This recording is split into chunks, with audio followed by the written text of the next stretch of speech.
name is Elizabeth Fiedler, and I am committed to Medicare for all because healthcare is a human right. Period. Exclamation.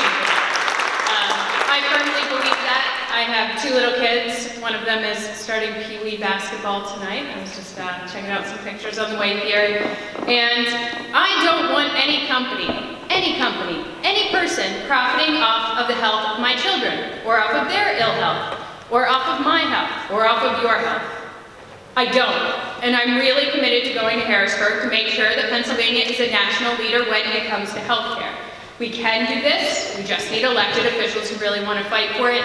They're doing the hard work, people who are committed to making healthcare a reality for all of us, right? I don't think that high-quality healthcare should be reserved for people who have a lot of money, just for the super rich. It shouldn't be reserved for that, and we shouldn't be stuck in jobs simply because we're desperate to hold on to our healthcare so we can survive. That's why I'm running, and that's why I believe in Medicare for all. Thank you.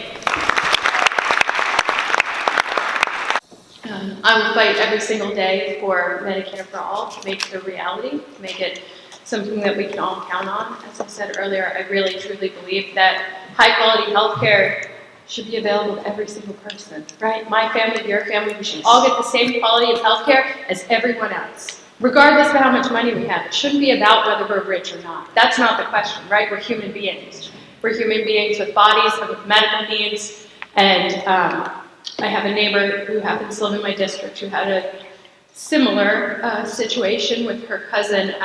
His ailments were a little bit different, but it was a similar situation which he did not have health care, and suddenly she was plunged into being his primary caregiver and navigating all of the insurance companies. I know how overwhelming it is, and we're also planning on providing assistance as constituent services, helping people sign up for Medicare, Medicaid for all, and navigating the insurance system.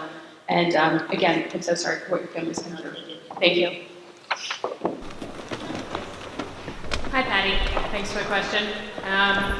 So I've been knocking a lot of doors. We just finished up with petitions, and one of the last doors I knocked was a gentleman in South Philly, and he opened the door, and he was already yelling when he was opening the door. And he said, "You have no idea how angry I am at politicians." And he talked and talked and talked. And I said, what, you know, he was clearly very upset. And I said, what are you so upset about? Like, what is the thing that is really making you feel so angry right now? And he said, I'm a 40-year-old man and I have never had dental insurance, ever in my entire life, ever. And he's right to be angry, right? He's right because not only do we have a health insurance system that's based on profit, as you said, with corporations buying and selling hospitals, but we have a health insurance system that doesn't recognize the fact that we all have teeth, right? That's ridiculous. We all deserve to have that. We all deserve to have comprehensive health insurance. I have 10 seconds left, but I will add that I'm proud to live in Philly. I moved here 15 years ago. I grew up in central Pennsylvania, and when I go back there, I gotta tell you, people say they want health care too, and they want dental coverage. That's the kind of fight that I will wage, one based on human beings. Thank you. Yes, and yes.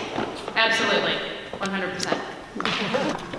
This is something that's important to me. I'm the daughter of 2 union workers. Unions are the foundation of a strong society, right? Unions are the thing that make sure that I, as an individual, don't have to walk into the boss's office and say, can I please have the wages I deserve? Can I please have the benefits I deserve? Can I please have safe working conditions? And so I will do everything that I can legislatively and physically, making sure that I'm standing with unions in every action that unions take when it comes to bargaining and to other actions that are necessary to make sure that your rights as workers are held in the highest esteem, right? It's essential to our society, and unions are essential to making sure that women and people of color, who make up a large percentage of many unions, receive what we deserve also, which is wages, benefits, and safe working conditions. So I will put myself on the forefront and listen to unions also, have open dialogue.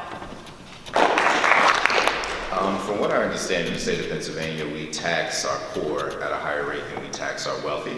I think that we definitely need to figure out ways that we can raise the taxes on the wealthy that are doing very well in the state, and use that to pay for health insurance, but not also health insurance for education.